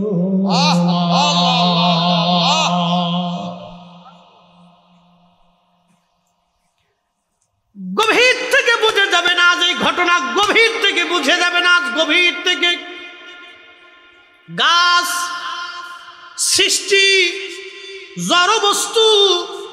আল্লাহর নবী কাছে যাওয়ার সঙ্গে সঙ্গে গাছে চিনে ফেললো। কি বুঝলেন আপনি? নবী যাওয়ার সঙ্গে সঙ্গে গাছে চিনে ফেললো। সমস্ত ডালপালাগুলি গুছাইয়া গাছ আমার রসুলের মাথা মুবারকের উপর ছায়া দিতে লাগলো। কেউ লক্ষ্য করে নাই, কিন্তু গির্জা থেকে পাদ্রী বুহায়রা দেখতেছে, সর্বনাশ, এমন মেহমান আজ আমি পাইছি, হাত ছাড়া করা যাবে না। আল্লাহু আকবার। এই মেহমান আজ হাত ছাড়া করা যাবে না। পাদ্রী বুহায়রা চিন্তা করলেন কি করা যায়। খোঁজ নিলেন এই কাফেলার প্রধানকে। বলে আমি। বলে আপনার নাম কি? বলে আবু তালিব। আপনার সাথে ওই যে ছোট্ট বাচ্চা, ওই সুন্দর চেহারা কে? বলে আমার ছেলে, আমার বেটা, আমার সন্তান। আবু তালিব ডাক দেখে, আমার সন্তান। পাদ্রী বুহায়রা বলল, আবু তালিব রে, এই শিশু মুহাম্মদ আপনার সন্তান হতে পারে না, আপনার বেটা হতে পারে না, কারণ তার বাবার নাম আব্দুল্লাহ। আবু তালিব বলতেছে, পাদ্রী কি করে জানেন? বলে না, আপনি তার চাচা হবেন। তাওরাত জবুরে যেমনে লেখা আমি সেমনেই বলতেছি। কি বুঝলেন? আমার রসুলের পূর্বপুরুষ সহ সবই বৃত্তান্ত তাওরাতে জবুরে লেখা ছিল। আমার রসুলের প্রশংসাও তাওরাতে জবুরে লেখা ছিল। এই জন্য হযরত ঈসা নবী যেখানে ওয়াজ করতে যাইতেন, আল্লাহ নবী বলেন ওয়াবাশারাতু ঈসা রুহুল্লাহ, ঈসা নবী সুসংবাদ দিতেন ওয়াজের ভিতরে। উম্মতকে বলতেন, উম্মতরা রে, আমার পরে একজন নবী আসবে, তোমরা জানো না, তার এই এই এই শান, এই মর্যাদা। ঈসা নবীর মতো ব্যক্তি প্রত্যেক ওয়াজে আমার নবীর শান গাইতো। এই জন্য আমরা সুন্নিরা রাসূল কারীমের শান না গাইলে আমাদের কলিজা ভরে না। এই হাত উঁচু করে বলেন ঠিক কিনা?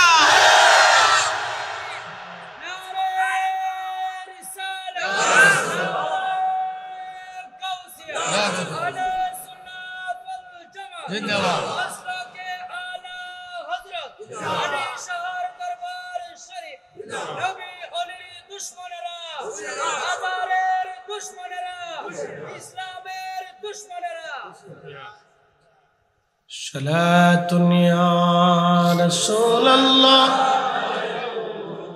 সালামুন ইয়া হাবিবাল্লাহ, সালাতুন ইয়া রাসূলুল্লাহ, সালামুন ইয়া হাবিবাল্লাহ। পাদ্রী বুহায়রা বললেন, ও আবু তালিব, আপনার এই কাফেলার ভিতরে যারা আছে সবাইকে কালকে দাওয়াত। আমি চাই একটা বেলা মেহমানদারি করব। আবু তালিব চিন্তা করলেন, ব্যাপার কি? এত বছর ব্যবসা করলাম, কতবার এই কাফেলা এখানে থামাইলাম, কোনোদিন পাদ্রী দাওয়াত দেয় না। আজকে পাদ্রী আমার গির্জায় নিয়ে দাওয়াত দিতে চায়। ও তালিব বললেন, পাদ্রী রে, তোমার দাওয়াতে আমি রাজি হয়ে গেলাম। মুসলমানদের একটা সুন্নত মনে রাখবেন, কেউ দাওয়াত দিলে কবুল করা লাগে। কিন্তু আমাদের দেশে দাওয়াত দিলে খালি পেশাপেশি করে। বিয়ের দাওয়াত, মুসলমানের দাওয়াত, এই দাওয়াতগুলির মধ্যে বেশি রাজনীতি চলে। কি কথা কন না? বিরাট রাজনীতি। অমুকরে দেন, তমুকরে দেন, অমুকরে দেন, তমুকরে দেন। আমি বিয়ে করতে যাবো, চলন নিয়া, অমুকরে দেন, অমুকরে দিলে অমুকে যাবে না, তমুক দিলে তমুক থাকবে না। আমি কই, তোর দাওয়াতের গোষ্ঠী কি লাই, বিয়ে করবো আমি?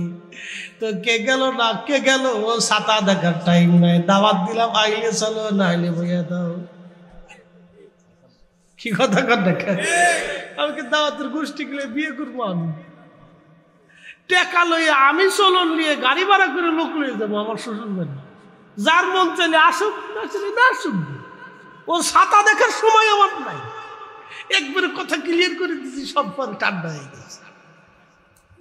এত রাজনীতি আমার এখানে চলবে। দাওয়াত দিছি মন ছিল আসেন, মন ছিল আমার দায়িত্ব ছিল দাওয়াত দেওয়া, আপনি আসবেন কি আসবেন না সেটা আপনার ইচ্ছা।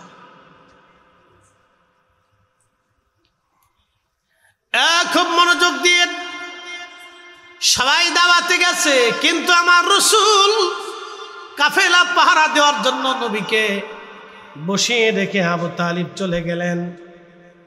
কিন্তু বুহাইরার আর কলিজায় মানে না, খুব পেরেশান বুহাইরা।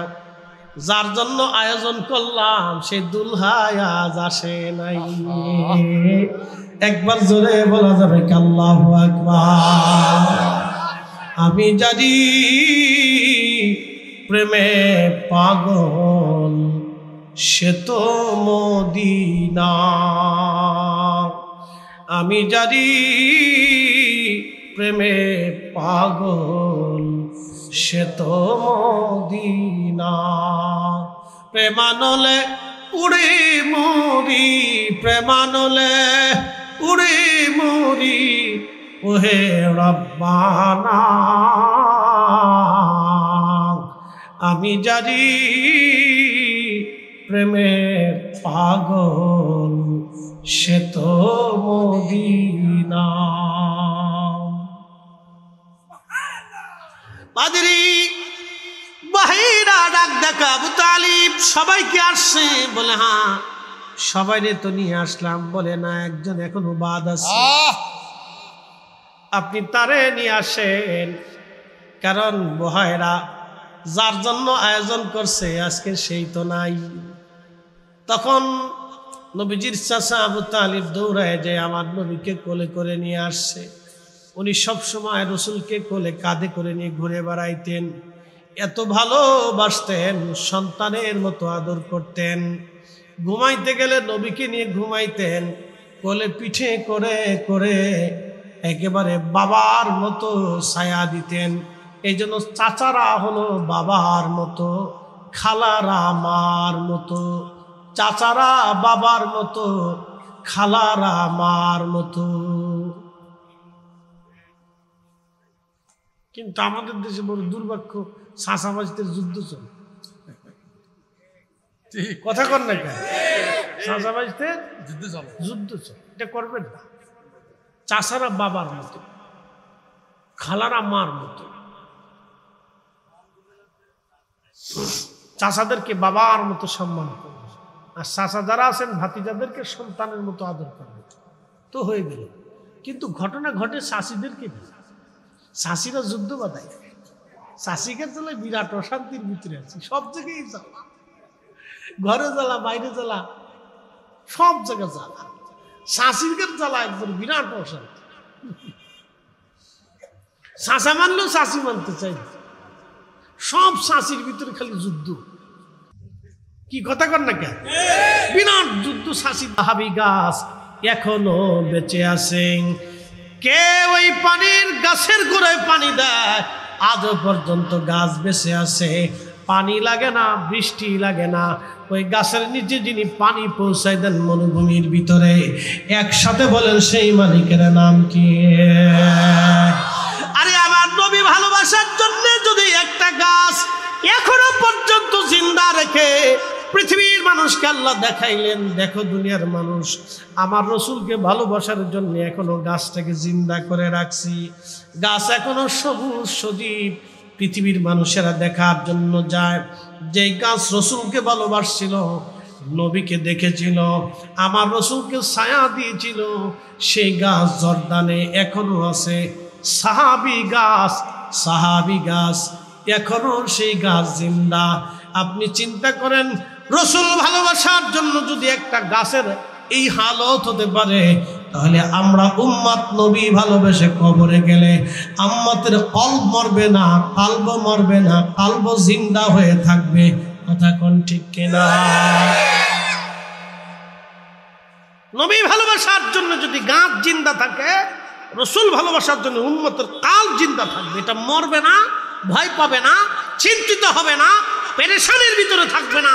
আল্লাহ রসুলের কারণে এই উম্মতের কালকে পেরেশানি মুক্ত রাখবে। একসাথে বলা যাবে আল্লাহু আকবার। তাহলে আমরা ভুলে আসি না শুদ্ধ আছি? শুদ্ধ আছে। শুদ্ধ আছি, চিন্তার কোনো কারণ নেই। কে কি ছাপা কি বলে দেখার সময় নেই।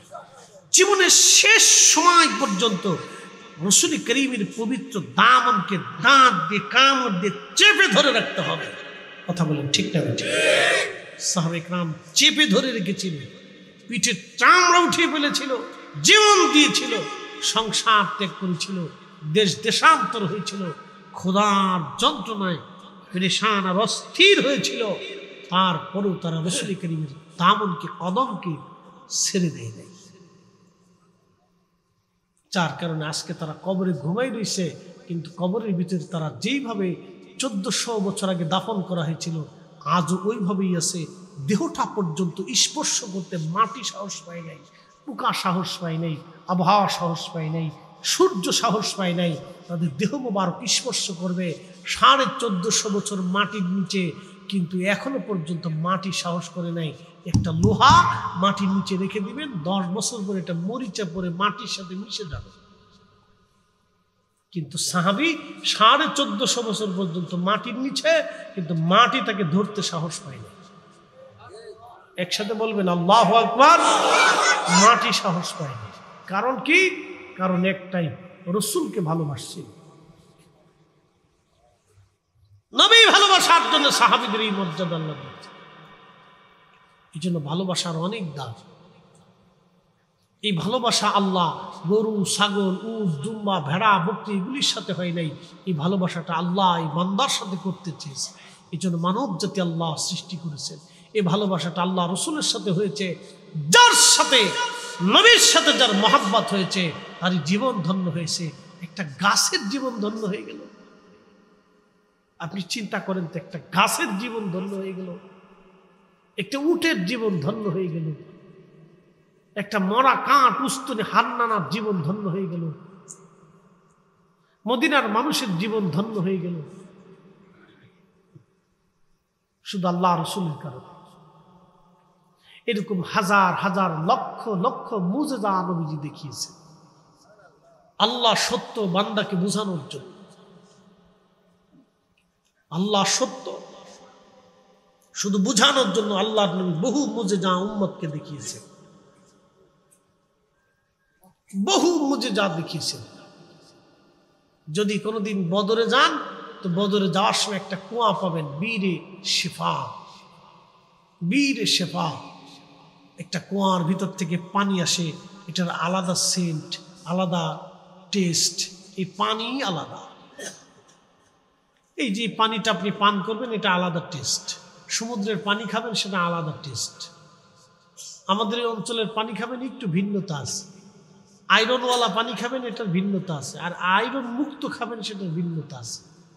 জমজমের পানি খাবেন, 50 বছর যদি জমজমের পানি বোতলের মধ্যে রাখেন এটার ফ্লেভার নষ্ট হবে না। 50 বছর আগে যেমন 50 বছর পরেও তেমন।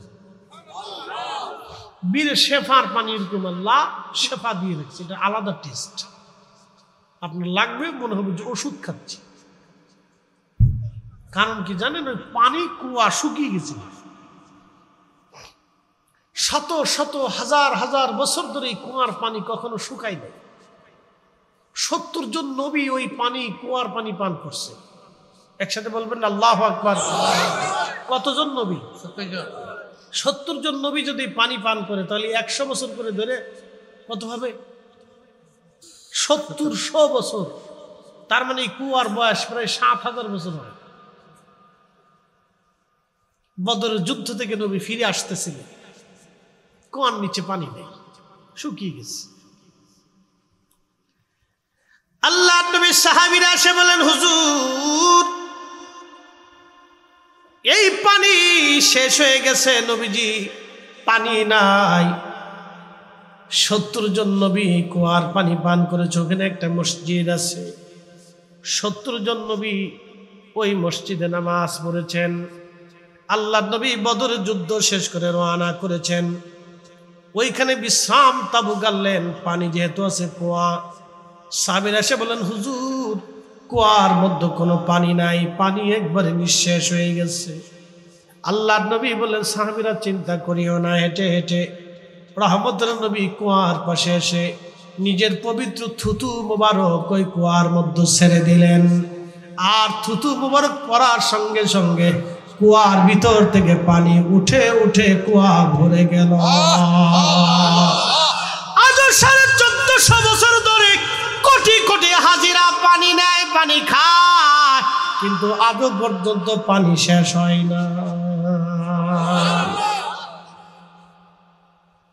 বলেন আল্লাহ আছে? আসতে হলো কেন? জোরে বলেন। বীরে শেফার পানি এখনো আছে, নবীর মহান মুজিজা এখনো আছে। দুনিয়ার অন্য কুয়ার পানি বীরে শেফার পানি এক হবে না। আহা, আলাদা পানি। থুতু মুবারকের পাওয়ার কত, শেফা হয়ে গেল, এটা শেফা।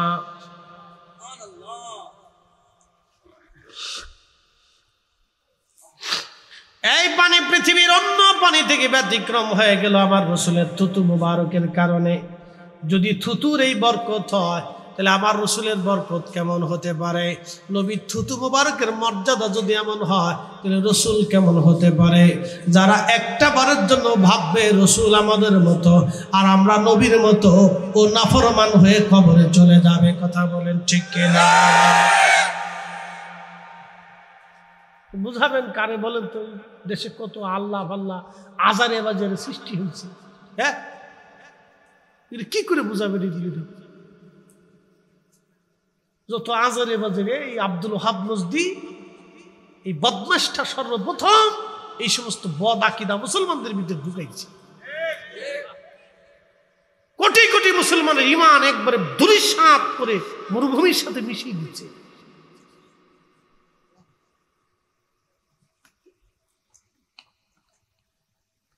কোটি কোটি মুসলমানের ঈমান ধূলিসাৎ করে মিটিয়ে দিয়েছে, নষ্ট ধ্বংস করে দিয়েছে।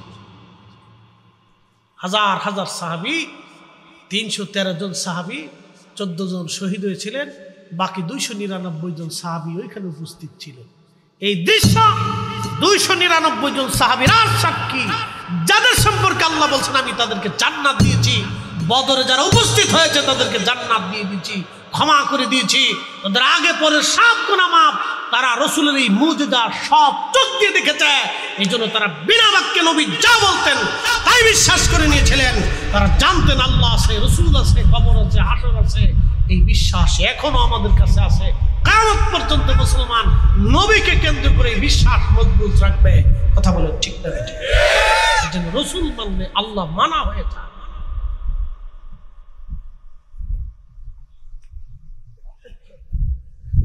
এরকম হাজার হাজার ঘটনা আপনাকে বলতে পারো, হাজার হাজার ঘটনা।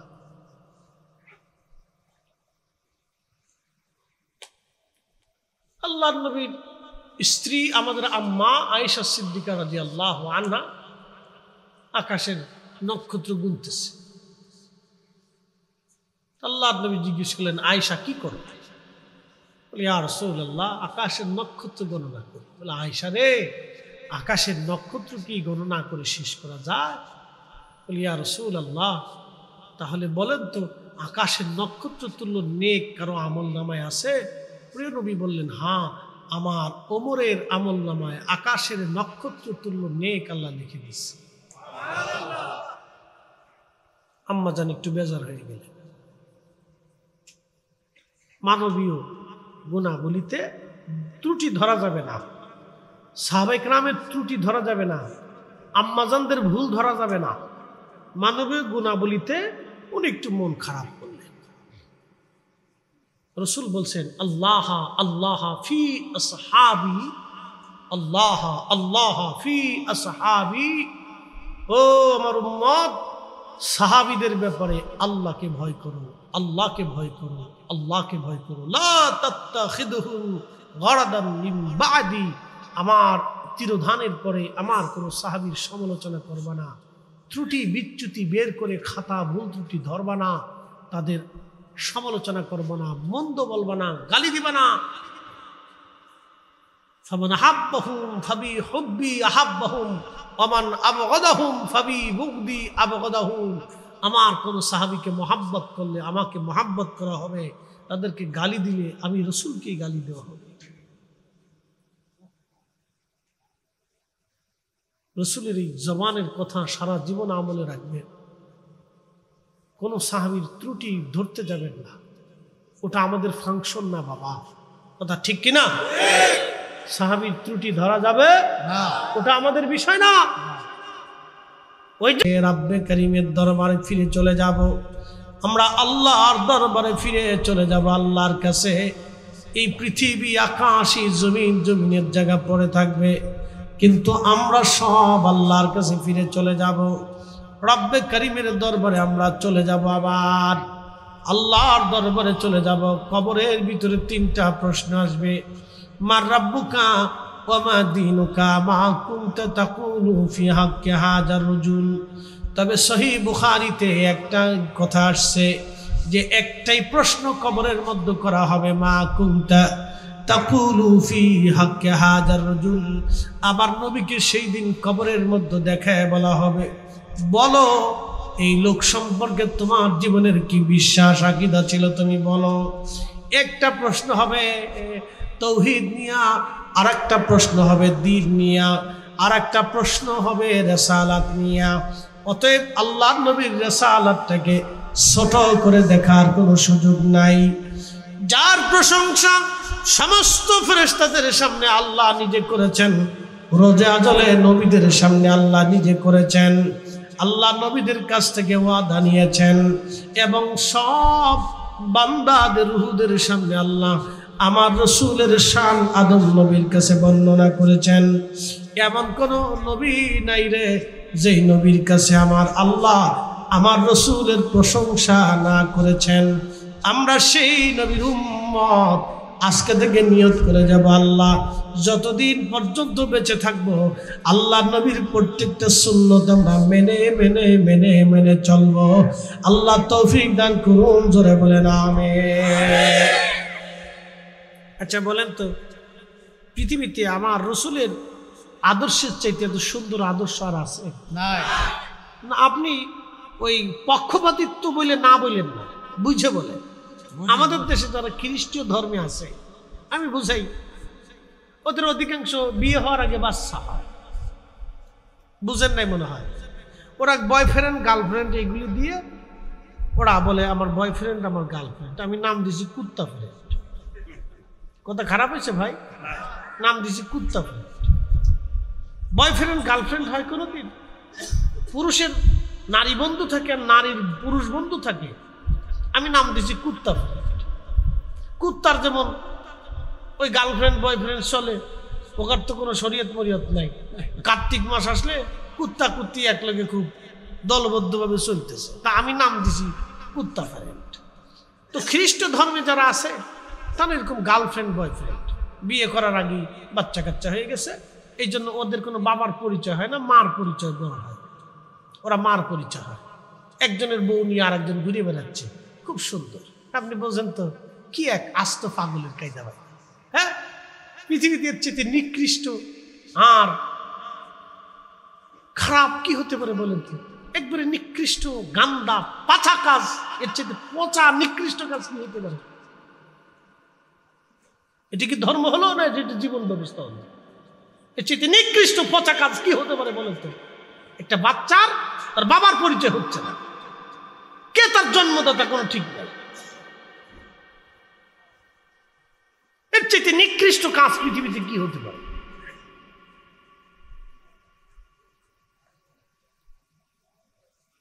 আমাদের দেশে আর একটা ধর্ম আছে, ধরেন বিভিন্ন ধর্ম, কিছু সাধু আছে ল্যাংটা, ও ল্যাংটাই থাকে, কাপড় চুপড় পরে না, ওর পার্স পাতি সব বাইর করে ঘুরতেছে, ল্যাংটা, নাম দিচ্ছে সাধু। ল্যাংটা আবার কি করে সাধু হয়? সাধু আবার কি করে ল্যাংটা হয়? এটা একবারে বিধিকিস্তি খাইতে পারে। আপনি এরকম প্রত্যেকটা ধর্ম যদি দেখেন, খাতা আছে, ভুল আছে, ত্রুটি আছে, আন্দা গান্দা ফাঁসা, সব পচা কাজের ভিতরে আছে।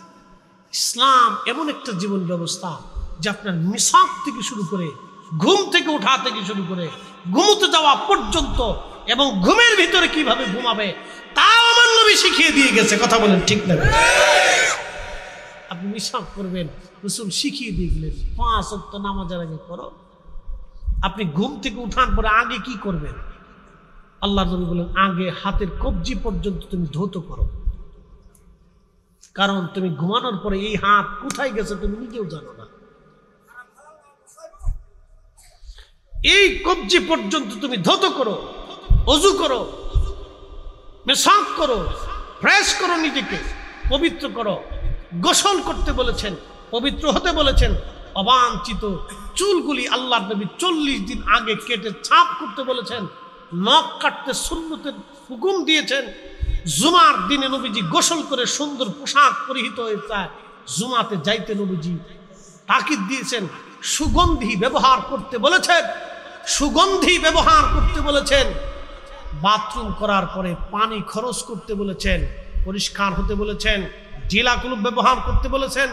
স্যানিটাইজেশন ব্যবস্থা এদেশের 50 বছর আগেও বহুজনের বাথরুম ছিল না, কিন্তু আল্লাহর নবী 1450 বছর আগে বাথরুম করার পরে মাটি দিয়ে হাত ফ্রেশ করতে হবে, পরিষ্কার করতে হবে, জিলা কুলুপ ব্যবহার করতে হবে। এগুলি আল্লাহর নবী শিখিয়ে দিয়ে গেছেন।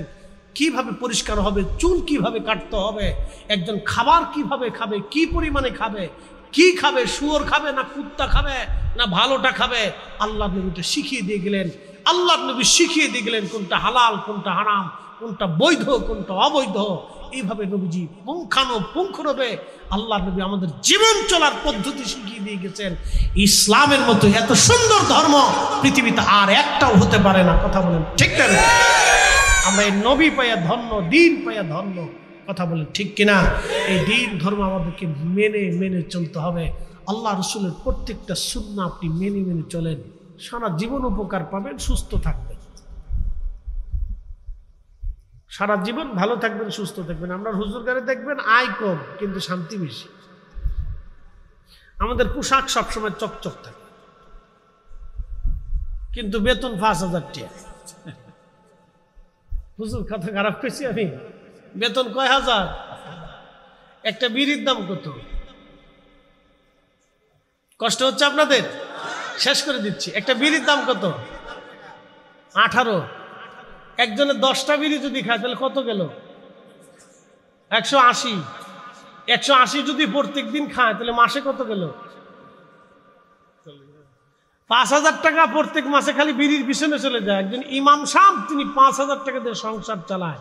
আপনি শুনলে গা শির উঠবে যে কি করে হয়। শুধু পরিসংখ্যানে এতটুকুনি দিলাম। আমাদের মতো বক্তা কিন্তু সবাই না, আমাদের মতো বক্তা সবাই না, যে 50 লাখ টাকার গাড়িতে চড়বে সবাই না। সারা বাংলাদেশে 100 জনের ভিতরে 10-12 জন আমাদের মতো বক্তা সবাই না। কিন্তু 5000 টাকার ইমাম সারা বাংলাদেশে হাজার হাজার লাখ লাখ। আমি আমার এলাকায় এক ইমাম সাহেব জিজ্ঞেস করলাম বেতন কত? হুজুর 2000। না আল্লাহ হাওলা আল্লাহ কুওয়াতা ইল্লা বিল্লাহ। এদেশের মানুষ কি মরে গেছে? এদের প্রত্যেক ঘরে ঘরে ঠাড়া পড়া হয়েছে। গজব ফেলায় নাকি আল্লাহ? 2000 টাকা একজন ইমামের বেতন দেয়? এটা মানুষ না, এগুলি অন্য কিছু।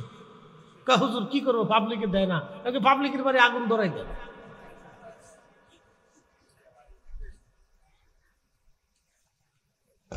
2000 টাকা কি হয় বলেন তো? একটা বাচ্চার টিউশনের খরচ না।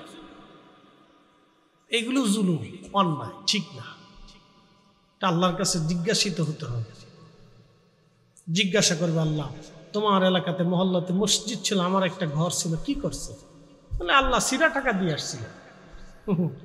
আল্লাহ করে তাহলে আর বেহেশত পাইছিল, যাও সিরাটাই পাবো আজকে। যত সিরা পাশা জাল টাকা সব মসজিদে দিয়ে আসে, মনে করছে বিরাট সব পাইছি। কি কথা কন না কেন?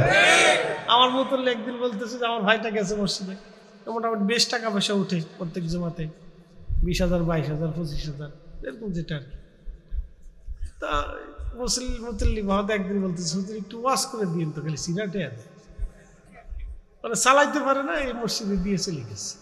মনে করছে অনেক সওয়াব পাইছি। শয়তানে হাসে, উরে সিটার, আমি শয়তান এরকম সিটারি করে দিই। আল্লাহ আমাদেরকে দিন মানার, আহলে সুন্নাত ওয়াল জামাতের পথে চলার তৌফিক নসিব করুন, বলেন আমিন। আসেন নবীজিকে দাঁড়ায় সালাম জানাই, ইয়া নবী সালাম